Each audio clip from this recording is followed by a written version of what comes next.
Welcome. I have no idea what's going on, guys. This could be a major fiasco.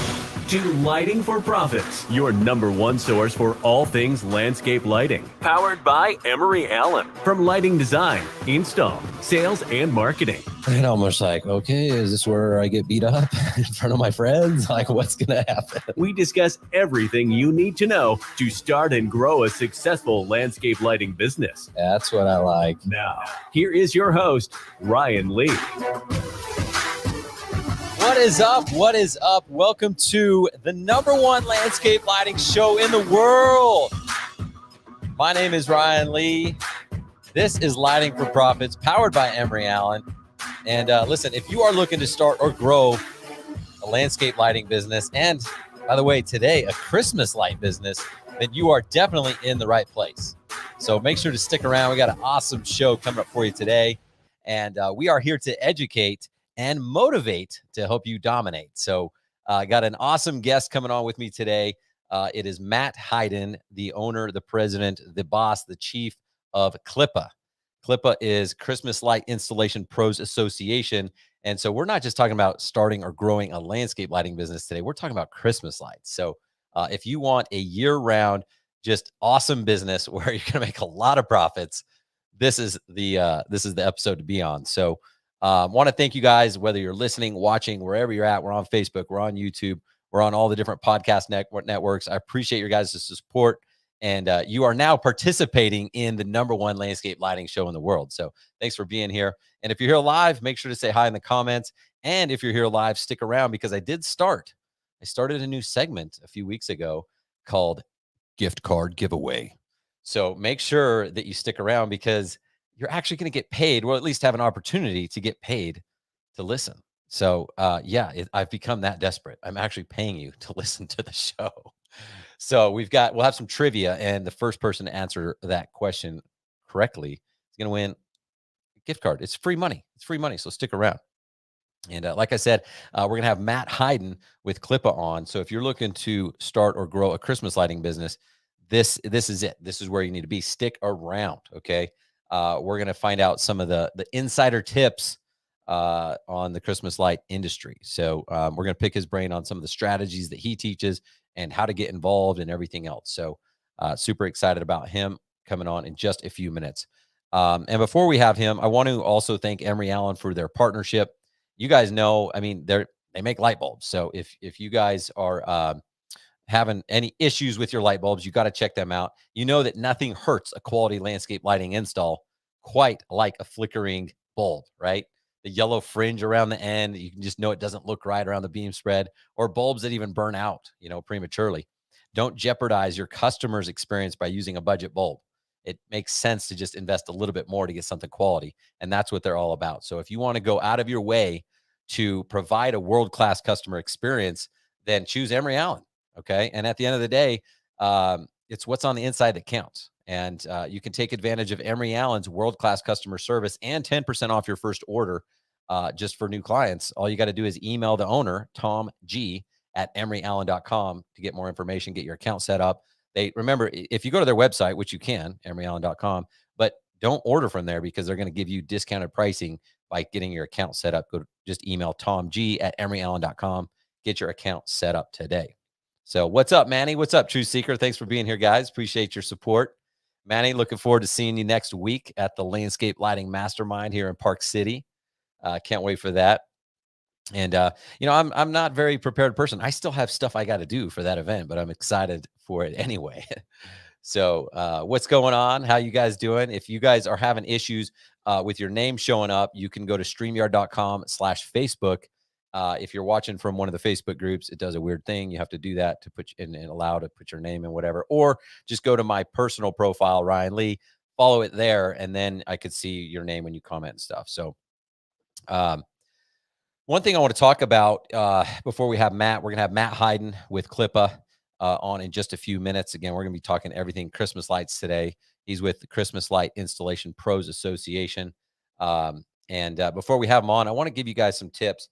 I don't watch the news. I was just talking to my wife yesterday about this. She's like, it's kind of nice. We haven't watched the news for a long time. But unfortunately, other people do.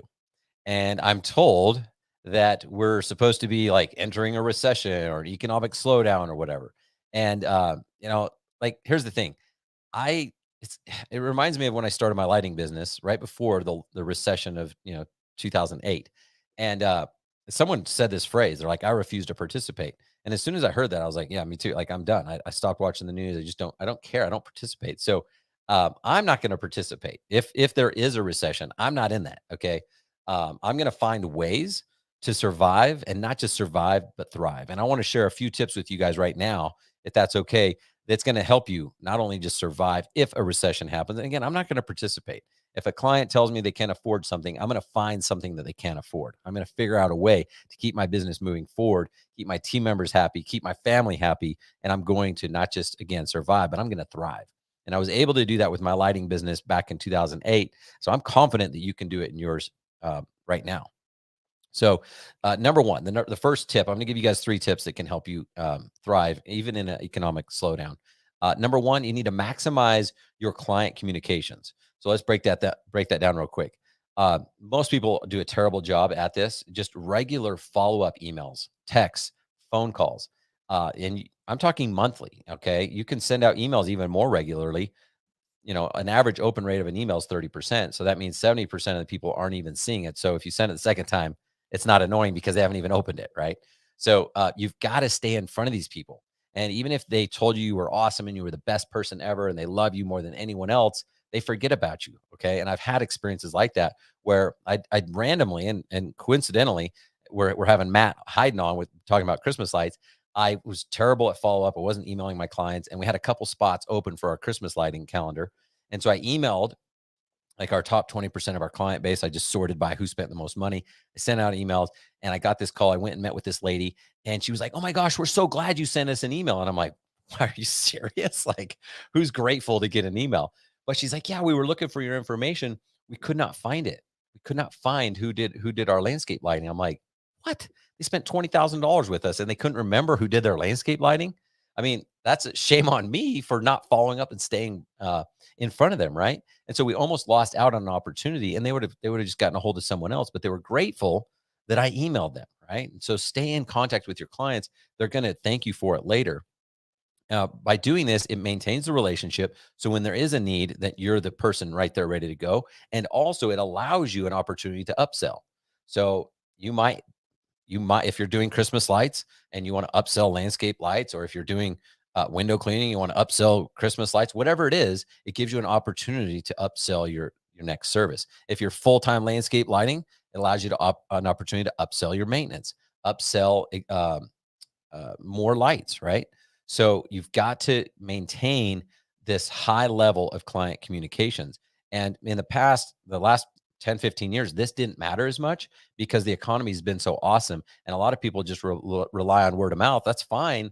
But the word of mouth is gonna go down. Okay. Less people are searching for things. People are getting a little bit tighter with their money. So the word of mouth is going to just naturally fall off unless you keep it going. And you've got to do that by staying in front of your clients and being proactive instead of reactive. Okay. And then another idea along the lines of client communications is free maintenance for referrals. So throw in a portion of the landscape lighting maintenance or the whole year, whatever it is, for a referral, and encourage them to do social media posts in Facebook groups. So there's all these, moms groups and city pages and everything else. If you go and post in there, you're going to get blocked as spam and probably kicked out. But if your clients go in there and say, "Hey man, we just got our landscape lighting done. We just got our Christmas lights done, and check these guys out. They're amazing. Here's the before and after picture." That's free advertising. And that's going to be one thing that your competition's not doing, unless they're listening right now. Then you're screwed. All right. So just stop waiting for the referrals to come in. You got to step it up. The last year, and repeat business too. It's the same, similar thing. So the last year when I sold my business, this was 2019. So 2018, in 2018, we did $600,000 in landscape lighting in just repeat business. Now, if you're a new company, you can't do 600,000 in repeat business because you don't have customers to repeat. But I wouldn't have been able to do that if I wasn't staying in front of my clients, right? So you got to stay in front of them, and that's the key. That's $600,000 that I wouldn't have had if I wasn't staying and keeping those people happy, right? The second tip I'll give you to stay not just survive, but to thrive, is to optimize your brand.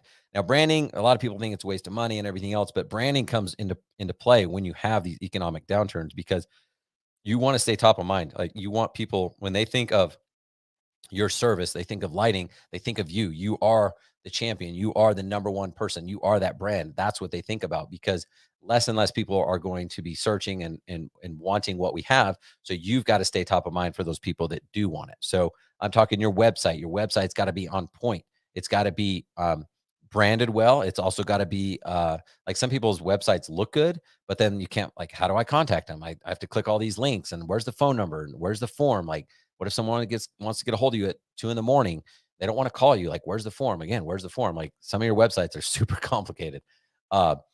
Van wraps, okay? Truck wrap, van wrap, whatever it is, you've got to have good branding, and not just like the name of your company on the side. It's got to be a well-designed brand wrap. Yard signs, okay? These I didn't invent these. Like, these are things that happen, but I'm telling you, people get complacent when the economy's good and you got money just rolling in. You forget to do these things because you got all this repeat business and you're too busy anyway. But when this thing turns upside down, you've got to be on top of this thing. Yard sign, truck wrap, website. The last one, Google My Business and reviews. Make sure you're getting these. Get signed up with like Nice Job or any other like service that gets these reviews automatically for you, and optimize your Google My Business. Make sure that your brand is completely optimized. And then the third tip I'll give you is probably, I hate to say the most important, because the other ones are important too, but it's the most important: extend your reach. So how do you extend your reach in an economic downturn? Well, the name of the game is referral partners. And these are landscape architects. These are home builders, pool builders, interior designers. You guys have heard me talk about this before. These are people who are already in front of your dream client. So who's your dream client? It's someone that wants to spend $10, $20, $50,000, whatever your dream client is. Who's already in front of them, who already knows them, who already has trust, who do they already have relationships with, right? And this is the hardest part of this business, but it's also the easiest once it gets set up. It's hard because you have to follow up, and most of us suck at following up. We think that if we call on someone, call on a pool builder, and he's like, yeah, that'd be great. All of our customers ask about lighting and we could just refer you. You're like, yay, I got it. I'm a hero. I'm going to make lots of money. Well, the problem is they forget, because they have a life too. They have a family, they have a business, and they're worried about, number one, they're worried about them, not you. And so you got to follow up with these guys and stay on top of them and remind them that you have a relationship. Okay. This is like so hard. One question: do we design with branding or lights and phone number? Working on my referral partner program now. So that's a good question. I like just more simple. But as you grow your brand, like, especially if you're getting started, your branding isn't there as much. So like, you see like Christmas light signs and landscape lighting signs where you could just put landscape lighting phone number, right? But as you grow your brand, then you're definitely going to want your logo on there. And sometimes your brand incorporates the name lighting, then you kind of get a 2-for-1 on that. But just getting started, it could, like Christmas lights, there's so much demand with Christmas that you could literally just say Christmas light and the phone number, and you're going to get calls, right? Landscape lighting is a little bit different, and it's a longer term. So you're going to want to work on your brand more. So guys, hit it hard. Take the time now, because again, you don't have to watch the news. You don't have to participate. You might have to work harder. You might have to work smarter, but you don't have to be impacted by this as much as you think. You can go and make a difference and smart your competition. So make sure you spend time building that referral partner program. I promise you, it takes work to get off the ground, but once it is, it pays dividends forever. And instead of landing one client from one Google lead, you're going to land one relationship that then gives you 5, 10, 20, 30, 100 jobs over a lifetime. So make sure you guys are sticking to that. All right. Well, I think I'm done talking. I kind of want to just get our guest on here and ask questions and like let him do the hard work now. So I think that's what we're going to do. Are you guys ready? Let me know if you're ready. Let's do this.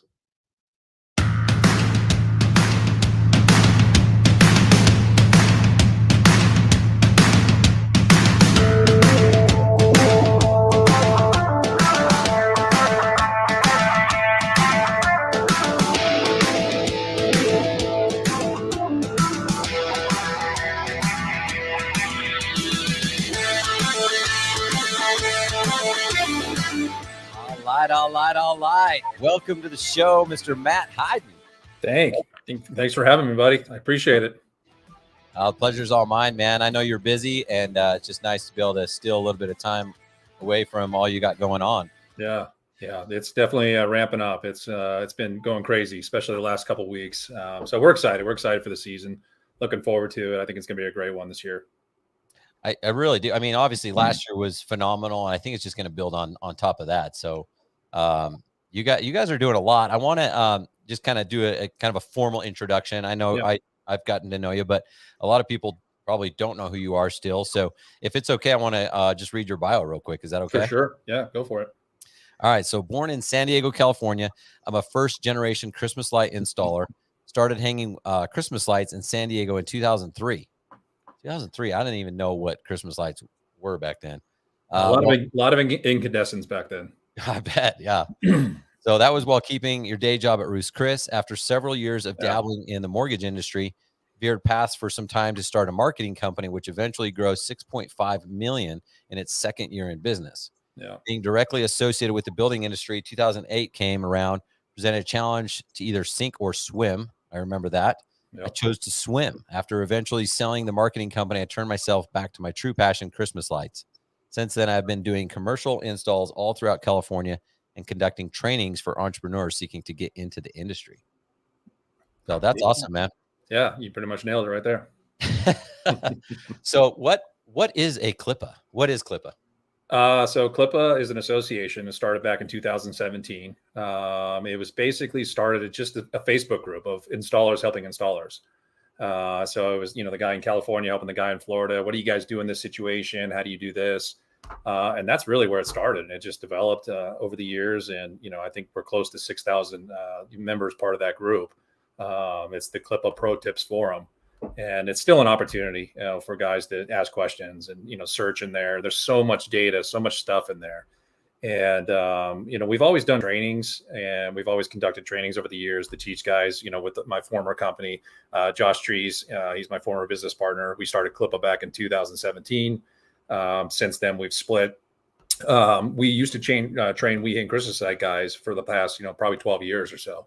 And, we finally decided, let's go ahead and start training other people, kind of make it a level playing field out there. And, Okay.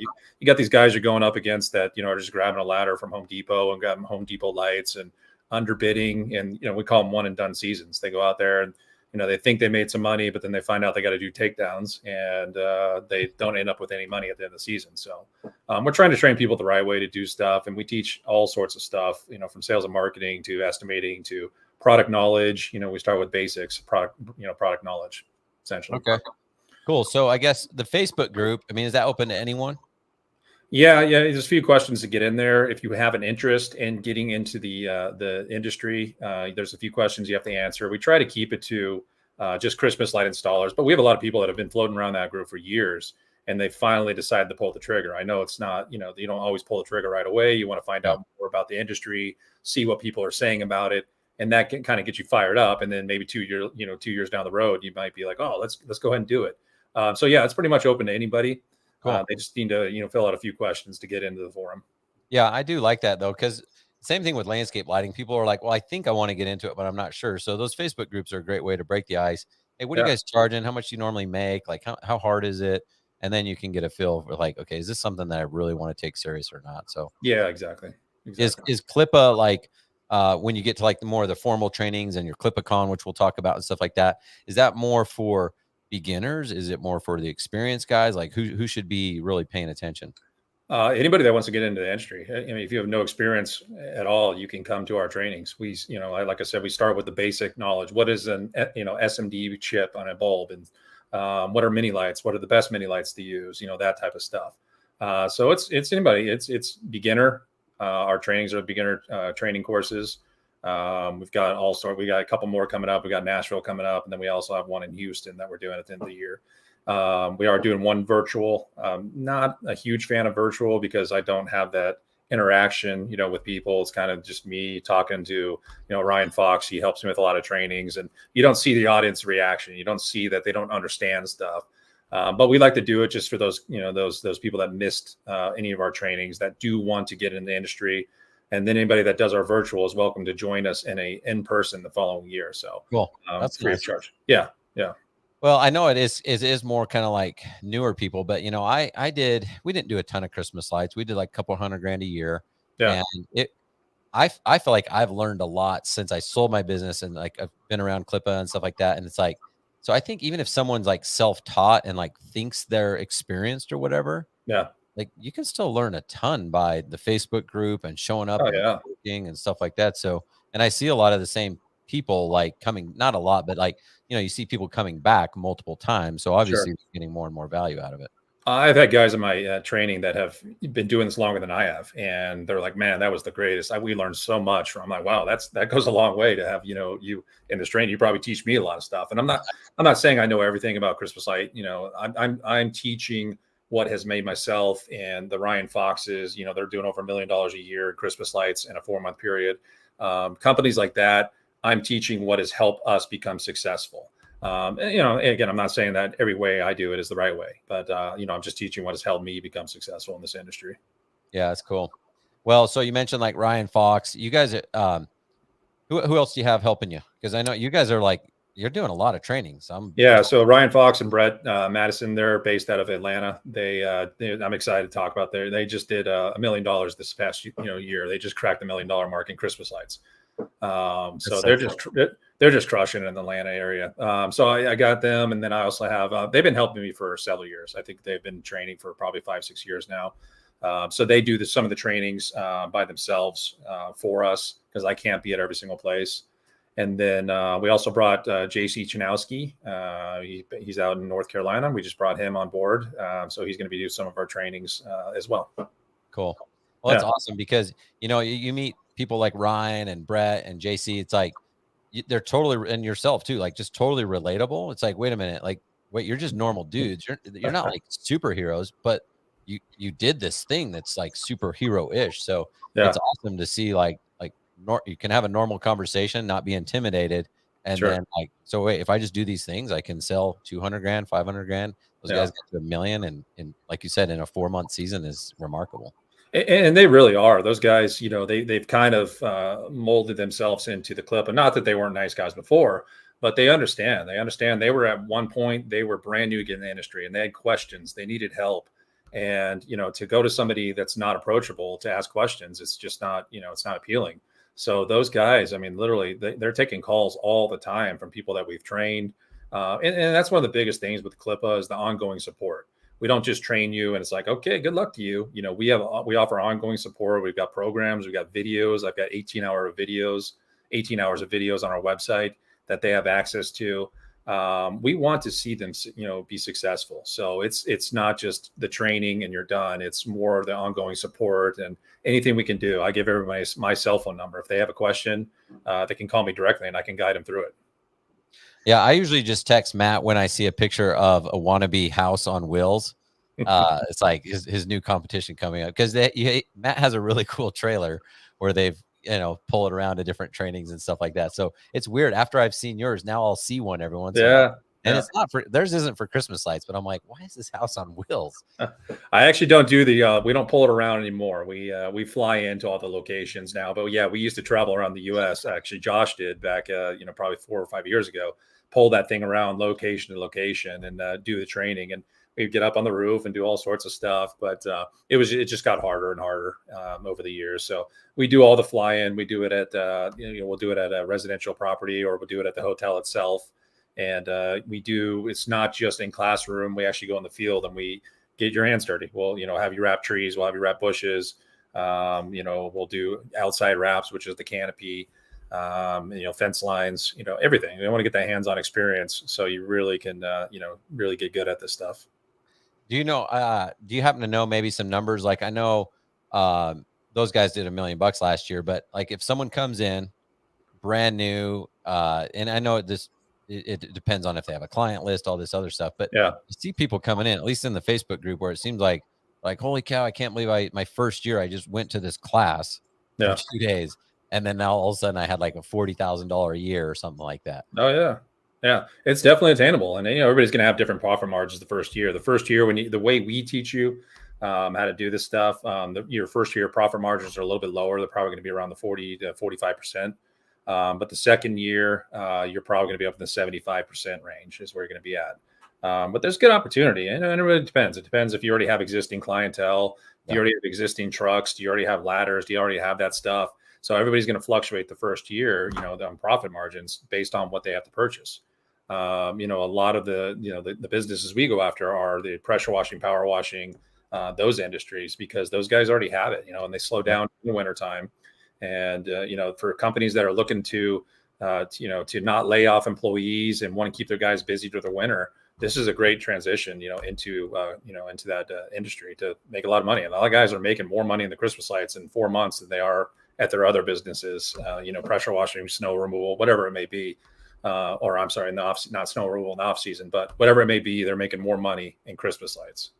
I think seriously, almost everybody I met at CLIPA Con this last year, I was like, yeah, so why'd you decide to get into Christmas lights? And that, like, well, I got into it and I made as much money than I did in my regular business. And now I'm just, they're almost like wanting to abandon their previous business. It's crazy. Yeah, they do. And I've heard some stories of like, yeah, we're not doing that anymore. We're focused on Christmas lights year round. I'm like, hey, that's great. That's awesome. And so many people I've talked to over the years at trade shows and things like that. And, hey, Matt, I saw you, 5 years ago at this trade show. I should have pulled the trigger back then, but I decided to go ahead and do it this year. And it's like, yeah, it's better late than never. You're getting into a great industry. It's a booming industry. People have no idea what the opportunity in this industry is until they get into it. Their first year, they do it, they get a taste of it, and they're hungry the next year. They're hungry to go out and, make more. Yeah. Well, we talked a little bit about the guys you have doing like the remote trainings and stuff, and you're doing them like kind of all over the US now, which is nice because people can access that better. But one thing that literally probably one of the first times I met you, I was like, wow, this guy's got it together. Like, I guess I'm going to start calling you the delegator, and it's almost like a play on the Terminator. So if you could just say like, I'll be back or something like that, the delegator, because you've built this awesome team. Yeah. And it's not to take away from like whatever your day-to-day stuff is, but it's actually just impressive because you've got the trainers, but you've got the CLIPA girls, you've got this team. And so you talk about support and everything else, like it's freaking dialed in. I'm like, dang, dude, how do I get to that? Like, I want to buy your course on how to do what you did because it's awesome, man. Yeah, I appreciate that. And, I always say, like, when I do my trainings, I always tell people, I'm like, the hardest thing you're going to come across in this industry is employees and hiring employees. And that pertains more to the labor side of it, getting installers and things like that. Because I don't have the service related business. I don't have, I'm not doing landscaping during the year. And I know you and I have talked about, starting something like that. But every year I've got to rehire, installers. And I do have a operations manager that goes out and runs my crews. But I am very fortunate, with my staff internally. I've got a rock star team. I really do. And, we're busting our asses, throughout the year to make sure these trainings go well, the CLIPA and all that stuff. And, I do have a rock star team. I have a great support system. I couldn't do it without them.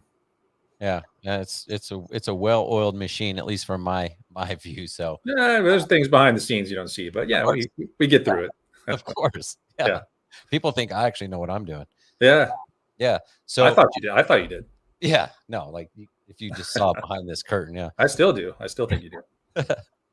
What about new products? I mean, is there anything else anything that's coming out that's like, wow, this could be a game changer for the industry or make it easier or faster, make more money, innovative, anything like that? Yeah, so there's when we go through our training, there's several different things we talk about. I like to throw out game changers. There's different things that I call game changers. Light, the magnetic lights, those are game changers. Being able to make your extension cords, and we teach all this stuff in the training. That's a game changer. Anybody that's been doing this long enough, that used to go to Home Depot and buy 6-foot extension cords, 9-foot, 12-foot, and so on, just buy a bunch of them, knows that, now creating your own extension cords, you cookie cutter is what it is. You cut it to whatever length you want, put some males and females on it, and you make your own extension cords. So I think one of the newer game changers that has come out this year, we're really excited about this, is the RGB bulb, which is a replacement bulb. A replacement bulbs means you can take it out of the socket and you can put it back in. There are RGB lines out there that you can buy, but it's not a replacement bulb. So this is actually an RGB replacement bulb You can use your existing light line. You just put these bulbs in, you have an adapter, you connect to it, and it's got a remote control, and you can change it green, red, blue. There's, seven or eight different functions that you can control it, or 7, 8 different colors as well. So I'm excited to have that product line. We're importing that this year. So that's probably one of the newest ones this year. Yeah. Yeah. I like that. I saw that at your event and I was like, this is cool because I've had the lights on my house like 2 or 3 years, and it's like red, white, whatever. And I really don't want to change it out. And then the RGB, start hearing that. I'm like, wait a minute. So I don't have to recut the line or anything. I just screw in the new bulbs and I'm good to go. It's pretty cool. And we used to not even talk about RGB in my training. I used to not even go down that path because it was so sophisticated. It was just you need another day to talk about it, but it's evolved over the years, and it's become something that's so simple for anybody.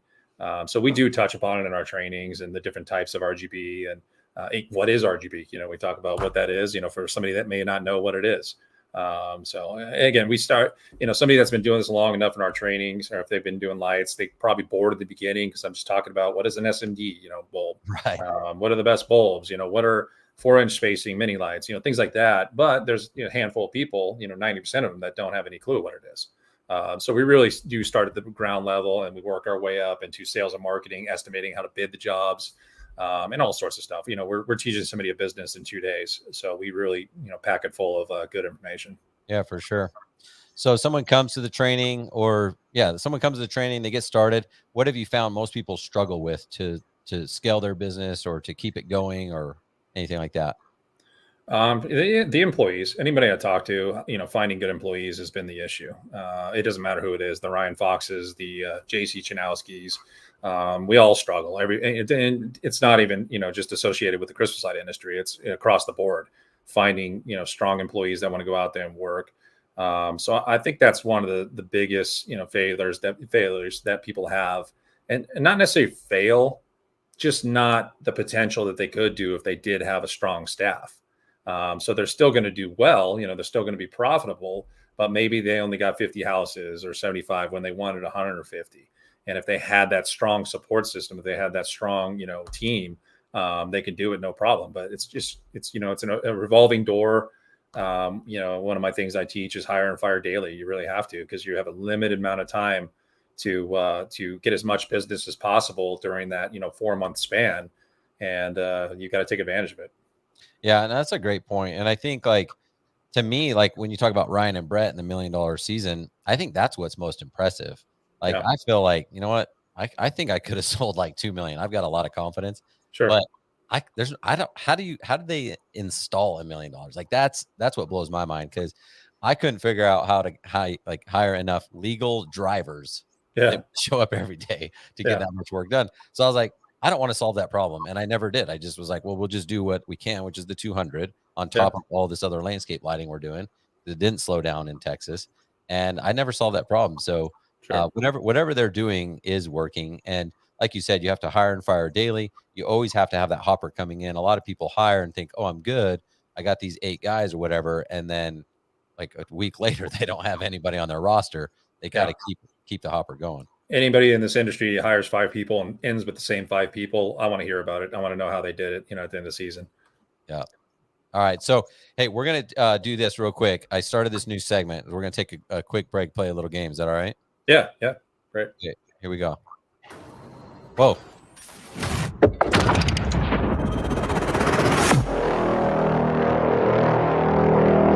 Gift card giveaway. All right. We are going to do a gift card giveaway. So if you guys are ready, if you're here live, you have a chance to get paid to play, a chance to get paid to listen to the show right now. The first person to answer this question correctly, just put it in the comments of wherever you're at. You will get a $50 gift card, courtesy of me. We'll just send that out to you. So if you win, shoot me a message, and we will mail that out to you. We'll get your address and stuff like that. We'll mail it out to you, just as a way of saying thanks for being here live and participating in the #1 landscape lighting show in the world. So here's the question. And to be honest, this question, last week we had Tom Garber, the owner of Emery Allen, on, and he brought this up. It wasn't part of the trivia or anything like that, but he did mention it. So if you were watching last week, you should know the answer right away.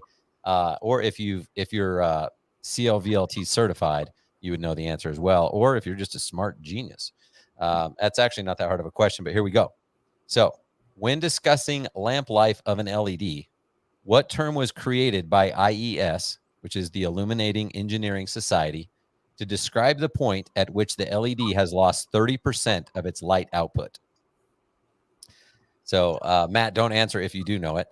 When discussing lamp life of an LED, what term was created by IES to describe the point at which the LED has lost 30% of its light output? So if you're here live, just put the answer in the comments. There's no rules, so you can Google it, you can do whatever. Just the first person to answer correctly will get this right. Now, this refers to nope, not yet. So basically, we're talking about lamp life. So this applies to Christmas lights, landscape lighting, doesn't really matter. And when an LED, well, I don't want to talk too much about it, but I will say this: in the incandescent and the halogen days, what they did was they measured if you got a bulb and it said it has a 5,000 hour rating. How they came up with that was they'd get a bunch of bulbs, okay, a bunch of MR16s, let's say, or whatever it was. They put like, I don't know how many, but let's say there's 1,000 bulbs out, and they turn them all on at the same time. When half of them burned out, exactly 50%, that was the lamp life. So if that was 2,000 hours, if that was 5,000 hours, whatever it was, that was the lamp life. And so I found that very odd because it was like, wait a minute, you don't know anything about the first one that went out. Like, was that day one, like minute one? Was it the day before? And so that's why you'll see in lighting, like you'll have it's supposed to last 5 years or whatever, and it goes out day one. I mean, it's just it happens, right? So in the halogen days, they would measure it when 50% of them burned out. Now LED, they measure lamp life by this term. If anyone knows the answer, if you don't know, I'm not going to give away $50. So if you guys are here live, when discussing lamp life of an LED, what term was created by IES to describe the point at which the LED has lost 30% of its light output? And I don't know if it's not CRI, it's not illuminance. You guys just keep guessing. It doesn't matter how many times you guess, you're not eliminated. And you can use Google. Okay. Well, well,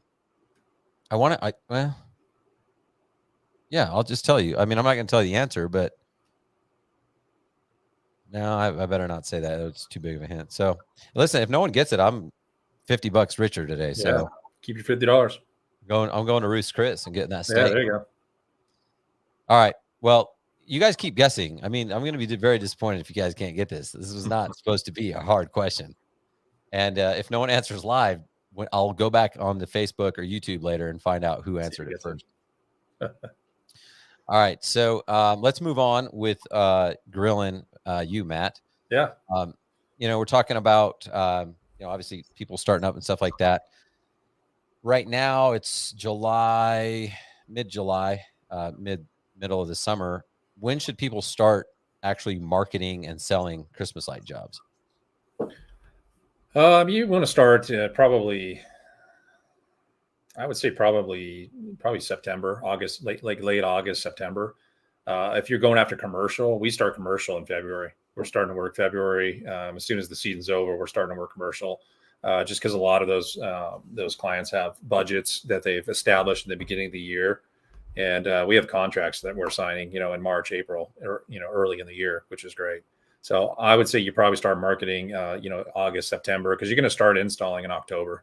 So you don't want to wait too long.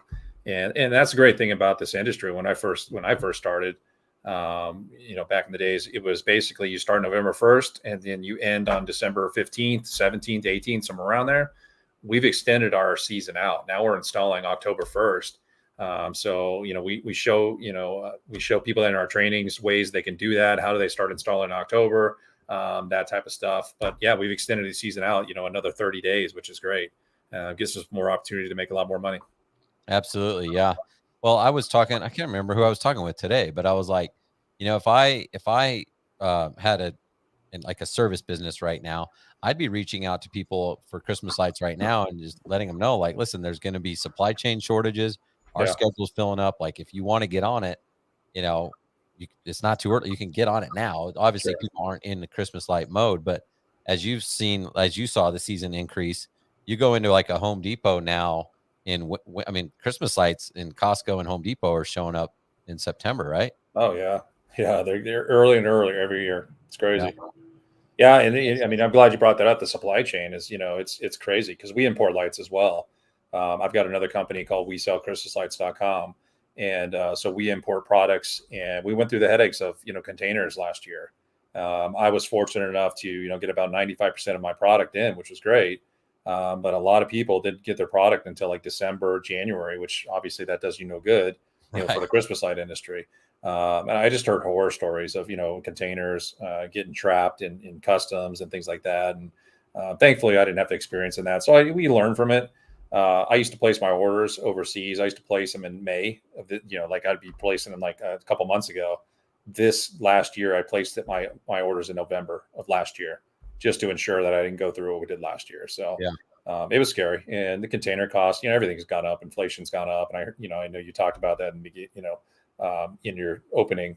But inflation is crazy on containers. The container cost, we used to pay $2,500 for a 40-foot container, not including duties and all that fun stuff. This last year, we paid like $26,000 for a container. It's crazy. 10 times. Yeah. So people don't see that on the back end, but that's it's part of inflation. Things are going up, prices going up. That bulb you bought last year is going to be more expensive this year, type thing. Okay, we just had a correct answer. We had some more incorrect ones, but now we finally got it. The correct answer was L70. So L70 is the term that they use to describe basically that's the life of an LED. So when it gets to L70, which means as soon as you turn an LED on, it starts dimming. Like it's just how the technology works. Yeah. And you can't see it, but it takes a long time. So like 1%, and then 5%, and then 10. And when it gets down, when it's lost 30% of its original brightness, it's considered a failed light bulb. So it still would be on, but it's dimmed far enough where it's like, now we can see that that's not the same as the one next to it. So they call it L70. Yeah, and that's important to know. We teach that in our training as well. Is they do fade over time. So if you're trying to put a 1-year bulb with a 3-year bulb, you're going to notice a huge difference in the brightness is what. So you can't really do that. And a lot of people don't know that LEDs actually flash. If you videotape an LED in slow motion, it's flashing. So you need to rectify rectified strand, which speeds up the light and conversions and all that fun stuff. But that's a little bit more nerd talk about Christmas lights. Okay, so True Seeker, shoot me a message, man. I'll definitely get you hooked up. I'm glad you got it figured out, and get us your address. There you go. Shoot me a message, and we'll get you that gift card. Thanks for participating. Oh, you thought you were going to keep that 50, didn't you? I know. I was like, man, that's gonna be a good steak. I want to ask about the shirt. Is it okay to wear the shirt? I'm that guy that goes to a concert and wears the band they're going to see, right? Dude, it made me happy. I'm not gonna lie. Good. I'm kind of obsessed with my own brand. Yeah. So when I turned it on, I was like, yes, Matt. Yeah. And I'm glad you're doing it for you, not for me. I love this shirt. I think you even told me like this is one of the best shirts you'll ever have, and I'm like, oh yeah, it is definitely. So soft quality. Yeah, if it's not soft, like I've gotten free you go get swag or whatever, and then you get the shirt and you're just like, feels like cardboard. I'm like, I mean, I want to wear it, I want to support, but it just hurts my neck right here. Yeah, this one's great. So yeah, it's all about the soft shirts. As long as I keep that going, I think I can keep the brand going. Yeah, you got that going for you. Yeah, exactly. So you mentioned commercial. I know you do a lot of commercial. Yeah. What's easier for people to get started? Residential, or easier to get started and best long term? Commercial versus residential? Residential is easier to get started because it's as you mentioned earlier, you're talking about signs, 18 by 24 bootleg signs, putting them out, and that's how you can generate business right away. You put those things out, you're getting phone calls within the next hour. Residential is a lot easier. Commercial takes a little bit more to get into it. That's all I do is commercial.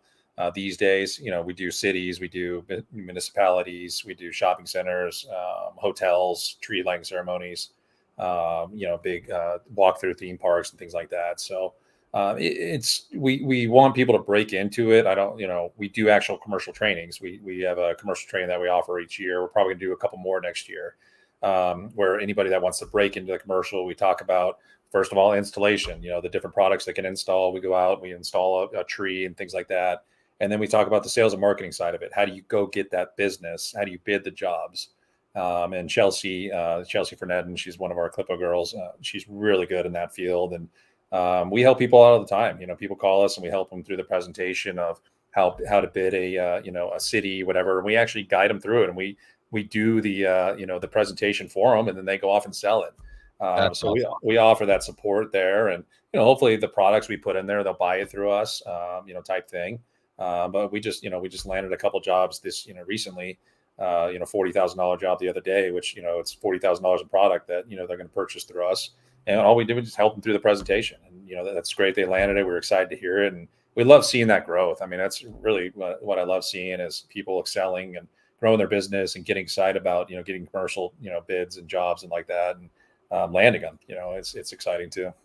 I love that. I mean, it's intimidating, especially when you're getting started and then someone's like, you're doing someone's house or whatever, and they're like, yeah, I own this hotel, or like I'm the president of this, or I'm on the city council, and can you do this? And you kind of just want to say no, because it's like, I don't know how to do that. But you want, like, that would be such a huge game changer for your business. You mentioned the term game changer. So call you guys, say, I have no idea what I'm doing here. Help me put this proposal together, and then walk them through it and close the deal. Oh, I tell people, I'm like, don't shy away from it. In my trainings, these guys are just learning what an LED bulb is. I tell them, do not shy away from commercial. If you have that connection, contact us. It's not as bad as it sounds. You get out there, you do, the tower trees, whatever. And we offer a training for that. That's one of the things we added to our trainings this year was a commercial training. We're probably going to add a couple more next year. But we don't want people to shy away from it. We want them to use us as a support system to help guide through, that process, because we've done so many of them. I mean, we've gotten, for cities and bids, and it is, kind of a tedious process, to go through the request for proposals and RFPs and things like that with cities. And, sometimes they want, just insane information. But Chelsea's got it down. She's done so many of them. It's like, oh yeah, this one's easy. And she can guide people through that. And that's really what we're here for. And it's the support. I want to make sure people, continue to use that support and call us and reach out to us. That's awesome. Well, I guess kind of on that topic, you never want to live your life like, if you get that one big job, but I do think that most people don't think big enough. You need to kind of earn your stripes and do small jobs and stuff like that. But most people don't realize like the amount of money that's out there, and there's these huge jobs that have budgets for this stuff, and they think, well, I can't imagine someone spending more than $2,000 for Christmas lights or whatever their number is. And it's like, this, you just talked about the $40,000 job. There's jobs that are tens of thousands, even hundreds of thousands of dollars. Oh yeah. That, I mean, that might be all you do that season is 2 jobs or something, so. Yeah. And those jobs literally, like, we have some jobs that are, $40,000, $50,000, and they'll take us 2 days and probably 1 day to take down, so do the math on that. And, how many people we have out there, 5 or 6 people out there doing a job like that. The profit margins are great, especially in commercial. It's higher profit margin in the commercial side of things. And, I would break into it doing residential, get your feet wet, but I would not back away if that commercial job came across your desk. I would definitely, if you go through our training, whatever, reach out to us and we'll help you guide you through it. Cool. That's awesome, man. Yeah. All right. Let's talk about lease versus sell. That's always kind of a topic for discussion. Do you get the client, do you sell them the product, and then next year, they don't pay for that? Do you lease them the product? How long is the lease? Like, what do you guys teach? So I teach the leasing model, and not to say that, people aren't successful doing the selling model. I'm sure people are, I'm sure they're very successful. I'm not saying, if you're selling, you need to come and switch over to leasing by any means. But we teach you why the leasing model is important. And I like it because I'm building a bunch of lights and inventory is what I'm building. So if the first year I, do the Smith's house and they don't renew, I can take these lights, I can put them on the Jones's house. And my first year on the Jones's house is going to be a higher profit margin. If it's $1,000 job, I'm probably looking at $600-700 profit margin on that job. So I like to teach the leasing model. I do like building that inventory over years. For me, the commercial side is a little bit different. I don't own everything, because we're not going to go to a city that wants a 50-foot tower tree and be like, yeah, I'm sorry, we won't install yours. You have to, use our 50-foot tower tree. So it's a little bit different on commercial. But we're about 50-50 on commercial, where we own 50 of the product, and then whoever the customer owns 50 of it. But yeah, we teach the leasing model, and it's very successful. Ryan, those guys do the leasing model. JC, anybody that's gone through our training, it pretty much does the leasing model. Yeah, no, that's cool. And then how often do you change out, like, let's say someone they're on leasing and they want all red this year, but next year they want all white. Is there a charge for that? Do they sign a 3-year contract? How does that work? Well, yeah, we'll write that in the contract, and we've had that before. We've had it where we had a city 3 or 4 years ago that decided they wanted all cool white. Nobody wants cool white, so this city wanted cool white. So I mean, I've got giant polar bears that are cool white. We've got tons of mini lights and spritzers and all sorts of stuff that are cool white. The next year they wanted to change it to a Mardi Gras theme, so we charged them exact same as what we charged the year before because I had to buy all that product. But I take all that cool white, I can use it somewhere else. And those polar bears hop around Orange County. You'll see them at different places in Orange County. And that's what I tell Chelsea. I'm like, make sure those polar bears are not sitting in my warehouse, during the wintertime. I want them out somewhere. I don't care what you're leasing them for, but let's make sure we get them out there. And with the leasing model, you basically cover your expenses. You covered your expense for those on year one. Yeah, that's correct. Yeah. Yeah. So That project was about $38,000 project product wise. And I think we charged like 48 for it. And then the next year we did the same thing, but I own all that inventory, so I just take it and I use it somewhere else. Yeah, that's killer. That's awesome. Yeah. So let's say someone's just starting out. Do you have like a recommended budget? How much? I know, like you said, it depends. If they already had a business and they already had ladders and stuff, then that's great. Yeah. But inventory, like, is there kind of a startup cost that they should plan on?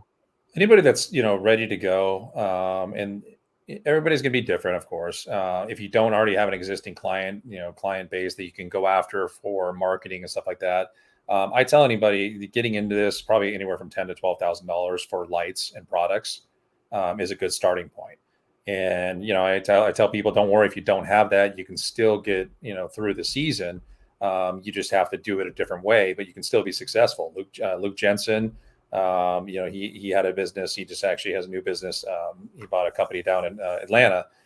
He didn't have any money to, start in this industry. He didn't have any money to buy, products and stuff like that, but he made it through and he's very successful in the Christmas light industry. So there's ways to do it. But if anybody has the money, and we have starter packages that we put together where it's, kind of take the hard part out of, shopping for Christmas lights. We've got a network of vendors that we work with across the U.S., CLIPA Buyers Group, and we've got about 11 different vendors to work with. We can get anything for you. So we've got packages that we put together for the newbie coming in, and I've got a package for somebody that's a budget of $2,500. I got a package for somebody that's $5,000, $5,000, $10,000, all the way up. So we kind of took the hard part out of purchasing and have those packages put together for people. So, but anybody brand new, I would say you're going to get at least $10,000 worth of product this year. That's either you buy it up front or you piecemeal. If you piecemeal it, you're going to run the risk of vendors running out of product. And it's happened the last 3 years. They run out of the most popular products every single year, and it's a struggle to find them. And then if that homeowner wants you to install tomorrow, guess what? You have to order it. You're not able to do it. It's nice to have that inventory on hand so you can take a job on tomorrow or the next day or whatever. You don't have to wait for it to be shipped to you. Big time. Yeah, I'm with you. I mean, if they have the money, then it's a no-brainer. If they don't, well, like you mentioned with Luke, I mean, it's just going to take an extra season or whatever. Like, there's nothing you can do if you don't have the money. But I will say that's why it's so important when you're talking to clients right now or potential customers. Like, it's not a marketing gimmick. Like, we need your order now. Like, if you want to guarantee that we can get, like, I'm not going to go buy product unless you're moving forward, but we'll literally like custom cut your lights. Like, it's going to be customized for your house. That's why you need to do it now. And that's not a threat. Like, that's real stuff, because you're going to have people that are going to try to order stuff end of November, early December. And that's long gone by then. It's not going to be available. Plus, they lose the risk of, the FOMO, fear of missing out, getting on the schedule is, that client wants, it to be installed right around Thanksgiving. Well, I'm booking up, we're booking up fast. So you need to pull the trigger if you want to do it. And, at that point they're collecting a deposit, and stuff like that. But again, that's a lot of the stuff we teach in our training, and make sure you're not chasing money. We talk about that. Just all the stuff the hiccups we've gone through over the years, making sure that if somebody takes our training, they don't encounter those hiccups, just trying to save their money getting into it. Yeah, and I feel like the newer companies almost have an advantage, like that mid to late November, because I mean the more established companies are like they're booked up. They were booked up for that week last year. Yeah. Yeah. And so if the newer company can have some inventory and be able to like be on standby, like yeah, we can get it installed in a few Sure. days, then technically they have the advantage because it's like yeah, we can get that done for you. Whereas the other companies might be telling them December 19th at that point. Yeah. Yeah, exactly. Yep. So, how many trainings are you guys doing? Like, how many trainings are you up to a year now? I mean, you've done seems like a ton this year.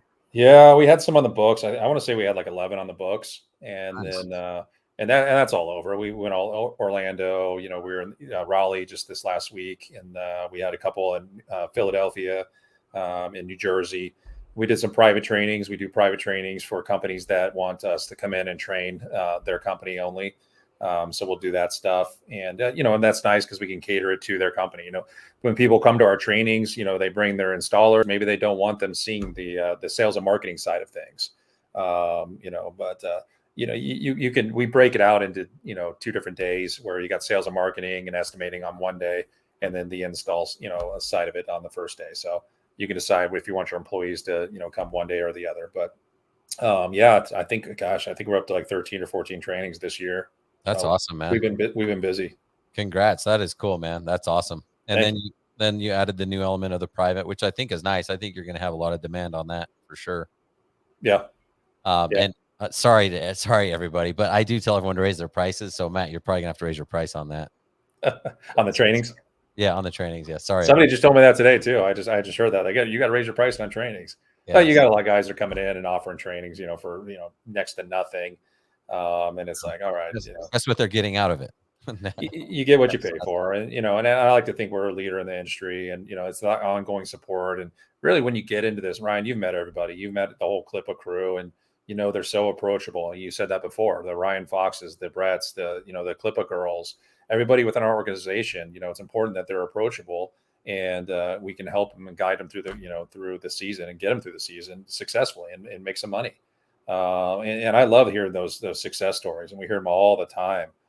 We just had this guy that we were at ClippaCon a couple of years ago, and we were trying to convince him to quit his day job, and focus 100% on Christmas lights. He just landed almost a $500,000 job, like a month ago. He was so excited about it. And we're like, man, that is so, I was so just gave me the chills. Like, man, I'm so, proud of you. He took our training like 3 years ago. But it was exciting to hear that stuff. And I love hearing those stories and, the success stories of people that have gone through our training. There's a lot of them. That's incredible. That's awesome. Yeah. So somebody asked, when are you coming to Orlando? Yeah, that won't be till next year. The trainings we have coming up, we're going to be at the huge convention, or a couple days before the huge convention. We're going to be at in Nashville, Monday, Tuesday. Yeah. I think I want to say it's the 15, 16, whatever that Monday, Tuesday is. And then their break Wednesday. And then we have the huge convention. We're going to be out there on Thursday, Friday. We've got that one. I've got San Antonio coming up in September. And then we are going to be doing a virtual at the end of September as well. For anybody that missed, this year, just can't travel, can't get out there. We are going to do the virtual, and it's the same content. We're just not going to get that hands-on experience that you go in the field, and we're going to wrap trees and things like that. So it's doable. I mean, it's definitely there's a lot of people that are successful that have taken our virtual trainings, and as I mentioned earlier, you do the virtual training. You're welcome to come to an in-person next year with no charge. Nice. We really want to. We want to, I want to have that networking. I want to meet the people, and they don't have to, but I think it just it goes a long way to actually be face to face with somebody. Absolutely, yeah. I like the format. Virtual for the people that don't want to travel, can't travel, whatever, and then when they're ready, they can. Yep. And then let's wrap up, I guess, with ClippaCon. Do you have it scheduled for next year? We have the location, Las Vegas. Okay. So we are looking for. We're working with the hotels right now. We're shooting for sometime in mid to late March. and somewhere around there. But we're excited. We're really excited about this one, and everybody I've talked to is ready to go to Vegas, and I think it'll be a good one. I mean, you went to Nashville, so you have a good time in Nashville. Oh yeah, it was awesome, man. Yeah, so we're looking forward to having you out at at Vegas. Yeah, no, I'll be there, man. So, all right, someone was asking, and I was going to ask anyway. Where can people find out about the trainings and the times and the dates and all that stuff? Yeah, you can go to CLIPA.com. You just go to CLIPA.com, and then you'll see a link that says the in-person and a virtual up top. As I mentioned, we only have a few left here. Nashville is going to be a big one. We're excited about Nashville. That one's almost booked up, but that's going to be a real good one. We're excited for that one. But the Nashville, San Antonio, as I mentioned, and then the virtual that we have coming. As we start creeping in September, October, it gets harder for us to do trainings because we're doing installations ourselves. So yep, no, 100%. Yeah. Well, cool, man. Listen, we covered a lot. I appreciate you sharing so much your time and information. Super helpful. I know you're going to inspire some people to get into the Christmas light industry, or maybe just expand what they're already doing. So sure. Really appreciate you, man. Yeah. If anybody has an interest, I would reach out, go to the site, CLIPA.com. They can email me, Matt@CLIPA.com, and we'll get them squared away. We'd love to have them out there, and hopefully there's somebody in the group here that wants to start a Christmas light business. We'd love to help them. Okay, well, sounds good. Really appreciate you, Matt, and everybody. Thanks for tuning in. Appreciate your support. Go check out Matt. It's Matt@CLIPA.com. Yeah, that's my email address. If they want to shoot me an email, yeah. Or go just check out the dates, CLIPA.com. All right, guys, have a good week. We'll see you next one, all right? All right, thank you, Ryan. See y'all.